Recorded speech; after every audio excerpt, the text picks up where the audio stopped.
जय यीशु की। मैं हूं प्रियंका डामोर और आप देख रहे हैं रेडियो वार्ता शीर्षक की हिंदी सर्विस। कलीसिया समाचार में आप सभी का स्वागत है। कलीसिया समाचारों में प्रमुख हैं। रिमीनी मीटिंग ख्रिस्तियों को जीवन में आवश्यक चीजों पर चिंतन करने हेतु आमंत्रित करती है। पाकिस्तान ने भारतीय मूल के कार्डिनल को सम्मानित किया।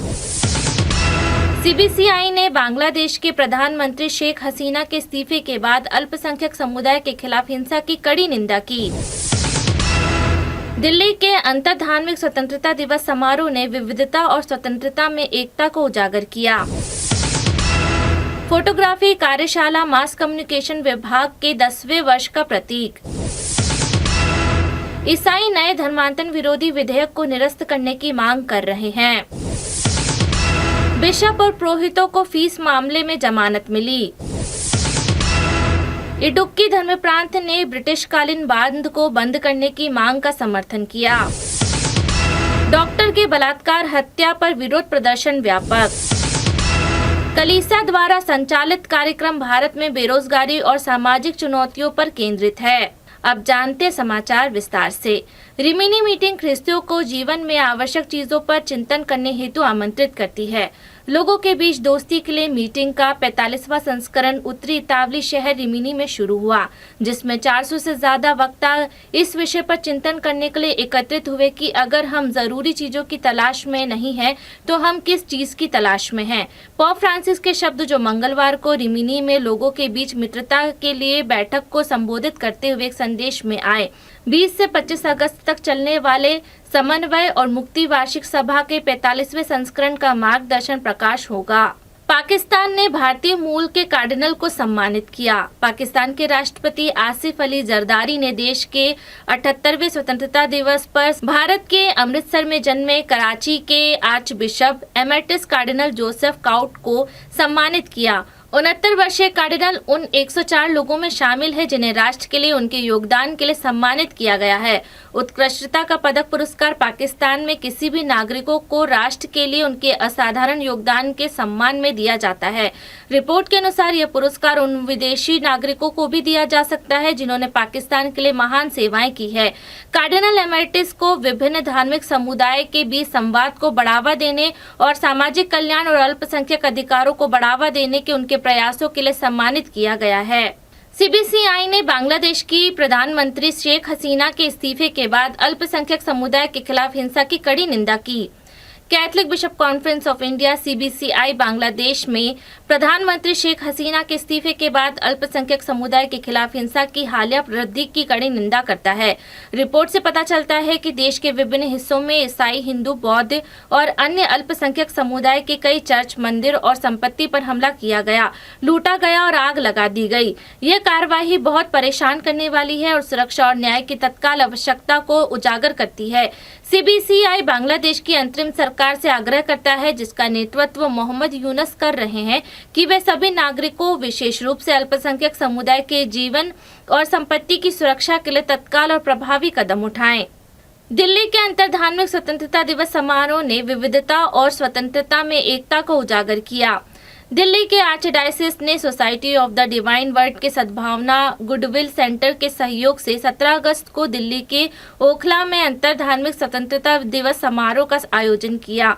इस समारोह में भारत की समृद्धि, सांस्कृतिक विविधता पर प्रकाश डाला गया और धार्मिक नेताओं को भारतीय संदर्भ में स्वतंत्रता की बहुआयामी अवधारणा, सामाजिक, सांस्कृतिक, आर्थिक और धार्मिक पर चर्चा करने के लिए एक साथ लाया गया। एसवीडी सद्भावना के निदेशक डॉक्टर बाबू जोसेफ ने सांस्कृतिक विविधता और एकता के महत्व पर सार्थक आदान प्रदान के लिए मंच तैयार करते हुए गणमान्य व्यक्तियों और प्रतिभागियों का स्वागत किया। इस कार्यक्रम में इस बात पर जोर दिया गया कि कैसे विविध धर्मों के प्रति समझ और सम्मान भारतीय समाज के ताने बाने में योगदान देता है।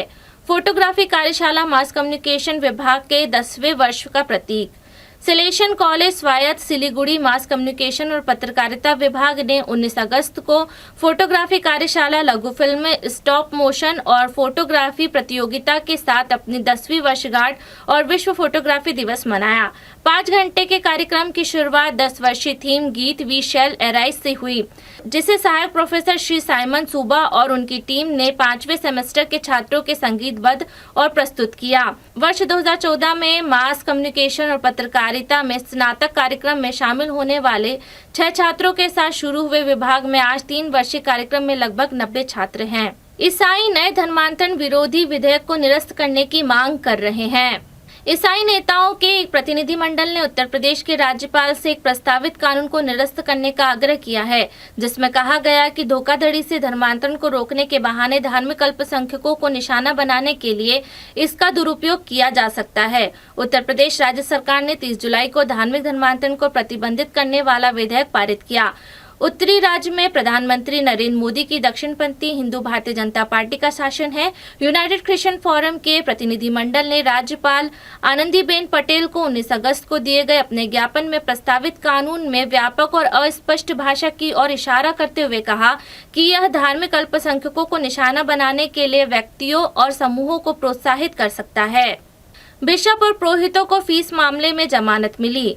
मध्य प्रदेश में 7 ईसाई संचालित स्कूलों के एक प्रोटेस्टेंट बिशप, एक कैथोलिक पुरोहित और 10 अन्य प्रबंधन सदस्यों को कथित रूप से अत्यधिक ट्यूशन फीस वसूलने के आरोप में करीबन 3 महीने जेल में बिताने के बाद जमानत मिल गई है। भारत की शीर्ष अदालत ने 20 अगस्त को जबलपुर धर्मप्रांत के फादर अब्राहम, CNI के बिशप अजय उमेश कुमार जेम्स और अन्यों को जमानत दे दी। मध्य प्रदेश उच्च न्यायालय द्वारा उनकी याचिकाओं को खारिज किए जाने के बाद उन्होंने सर्वोच्च न्यायालय में अपील की। जबलपुर धर्मप्रांत के विकार जनरल फादर डेविस जॉर्ज ने कहा, हमें खुशी है कि शीर्ष अदालत ने हमारे पुरोहित और अन्य लोगों को जमानत दे दी है, जो एक मनगढ़ंत मामले में आरोपी है। इडुक्की धर्मप्रांत ने ब्रिटिशकालीन बांध को बंद करने की मांग का समर्थन किया। कैथलिक धर्मप्रांत इडुक्की ने एक अभियान में भाग लिया, जिसमें सरकार से 35 करोड़ लोगों की सुरक्षा सुनिश्चित करने की मांग की गई है, जिसमें से अधिकांश ईसाई है जो 129 साल पुराने ब्रिटिशकालीन बांध के नीचे रहते हैं। इडुक्की धर्मप्रांत की मीडिया आयोग के निदेशक फादर जीन्स ने कहा, मुलापेरिया बांध के नीचे रहने वाले लोग डरे हुए हैं क्योंकि विशेषज्ञों ने संकेत दिया है कि बांध असुरक्षित है। यह बांध 1995 में अंग्रेजों द्वारा बनाया गया था। बांध का औसत जीवन काल 70 वर्ष होने का अनुमान था। अब यह 129 वर्षों तक जीवित है। केरल, तमिलनाडु और भारत सरकार को लोगों की चिंताओं को दूर करने के लिए जागना चाहिए। डॉक्टर के बलात्कार हत्या पर विरोध प्रदर्शन व्यापक। एक डॉक्टर के बलात्कार और हत्या के बाद हजारों आक्रोशित प्रदर्शनकारियों, जिनमें कट्टर प्रतिद्वंदित फुटबॉल प्रशंसक और वकील शामिल हैं, ने न्याय की मांग की, जबकि स्वास्थ्य कर्मियों द्वारा व्यापक हड़ताल दूसरे सप्ताह में प्रवेश कर गई। 9 अगस्त को कोलकाता के एक सरकारी अस्पताल में 31 वर्षीय डॉक्टर को खून से लथपथ शव मिलने के बाद पूरे भारत में चिकित्सा हड़ताल और विरोध प्रदर्शन शुरू हो गए, जिसमें महिलाओं के खिलाफ हिंसा के पुराने मुद्दे पर गुस्सा जताया गया। भारत भर के कई शहरों में सरकारी अस्पतालों के डॉक्टरों के संघों ने 19 अगस्त को हड़ताल जारी रखी, जिससे गैर जरूरी सेवाएं बंद हो गई। कलीसिया द्वारा संचालित कार्यक्रम भारत में बेरोजगारी और सामाजिक चुनौतियों पर केंद्रित है। नई दिल्ली में कैथलिक कलीसिया द्वारा आयोजित एक सेमिनार ने भारत में बढ़ती बेरोजगारी और गरीबी के कारण संभावित सामाजिक अशांति और बढ़ती असमानता की चेतावनी दी है। भारत के कैथलिक धर्माध्यक्ष सम्मेलन के उत्तरी क्षेत्र के प्रवासी आयोग के नेतृत्व में यह कार्यक्रम महाधर्माध्यक्ष के भवन से जुड़े डायसेशन कम्युनिटी सेंटर में आयोजित किया गया। एक रिपोर्ट में अखिल भारतीय ट्रेड यूनियन कांग्रेस की राष्ट्रीय महासचिव अमरजीत कौर ने कहा, अमीर और गरीबों के बीच की खाई बढ़ती जा रही है और हमारे युवा निराशा में धकेले जा रहे हैं।